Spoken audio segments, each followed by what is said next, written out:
Sup guys? I just came back from this gig that a friend of mine played. He's a drummer in this awesome band.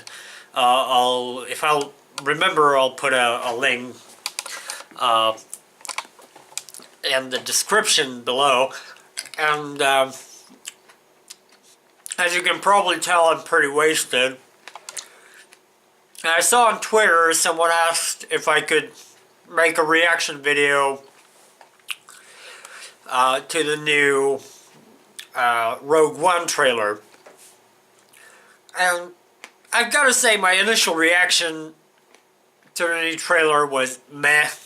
I'm not all that excited about the new Star Wars movies in general.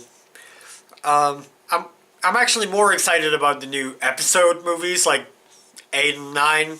I'm kind of curious where they're gonna take the story, even though I wasn't too impressed with the story of episode 7, and honestly, the more I watch it, the less I like it. Somehow, like I've watched it since it came out on Blu-ray. I'm definitely like three times probably with, by myself, and then with my parents, then with my little brother last time that I made that video with my little brother.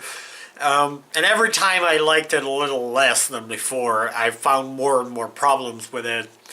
And I'm actually thinking maybe that's, I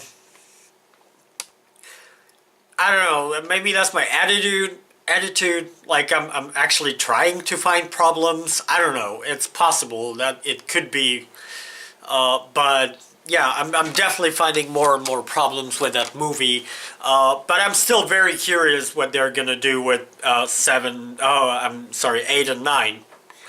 And then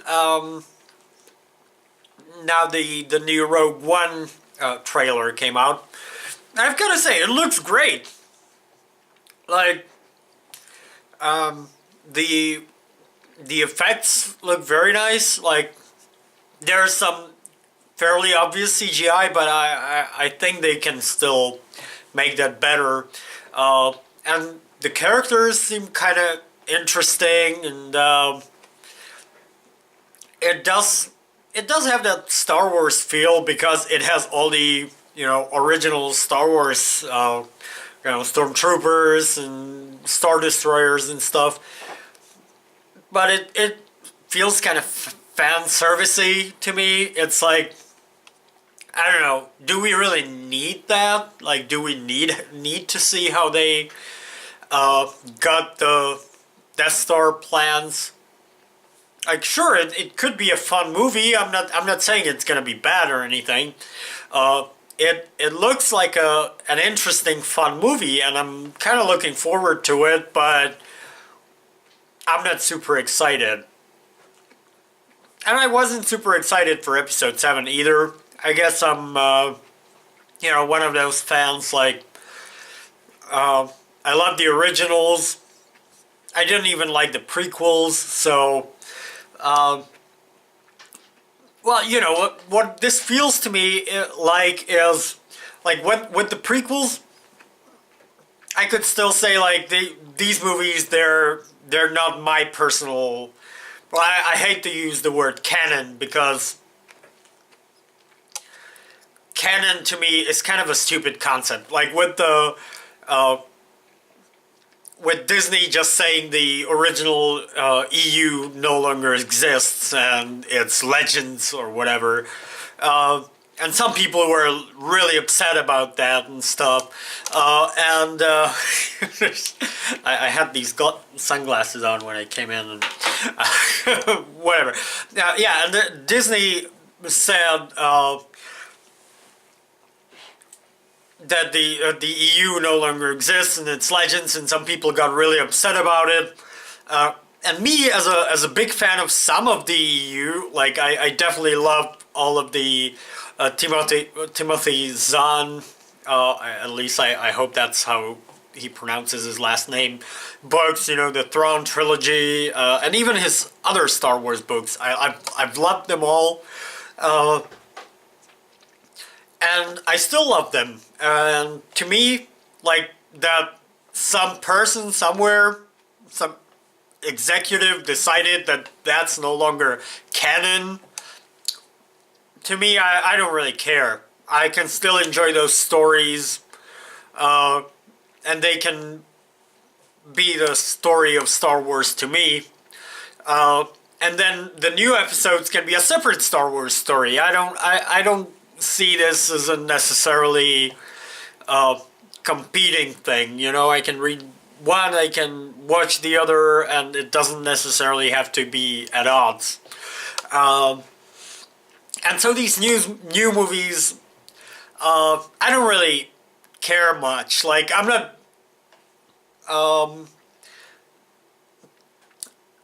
Like, I don't really believe that they can be as good as the original Star Wars. So they can be fun new movies. So I'm looking forward to them about as much as I'm looking forward to the next Marvel movie. You know, I don't see much of a difference there. Why I should be looking forward to this more than I'm looking forward to the next Captain America or whatever. So that's my view on it. I really like the visual style, and I like that it actually does look like a war movie. And so it could be a fun movie. But I don't really, personally, the fact that it's actually a Star Wars movie doesn't really make me more or less excited for it. It's just another movie from Disney, and that's really it for me. So I hope this this makes it clear for the, or at least, well, I hope this makes for an interesting piece of information for whoever, for those people who were asking about my opinion on the Rogue One film.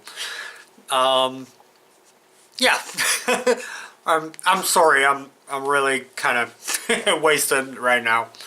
I'm not gonna edit this video at all. Sorry about that too. Lots of uhs and ahs. But then some people were complaining that I edit my videos too much. There's like a lot of jump cuts and stuff. So here you go. No edits right here. Some people were also complaining about the poor audio and video quality of my videos. Well, I do the best I can with the equipment I've got. And I can't really afford better equipment right now. So if you want to donate towards me buying better equipment, and believe me, I'd love to buy some better equipment, especially for sound. I'd love to buy a new microphone. In the description below, there's my PayPal address, and feel free to donate towards some better equipment for me. I'd really love to buy some, but I can't really afford to spend my own money on it right now. Yeah, that's that. And one more thing I wanted to mention was some plans I've got for future videos.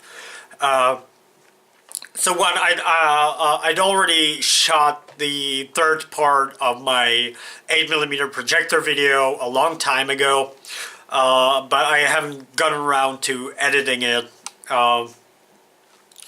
So that's next on the agenda, really. But another set of videos that I love to make is, well, you all know I'm a huge Star Wars fan, but there's one franchise I'm a huge fan of as well, and that's the Harry Potter franchise.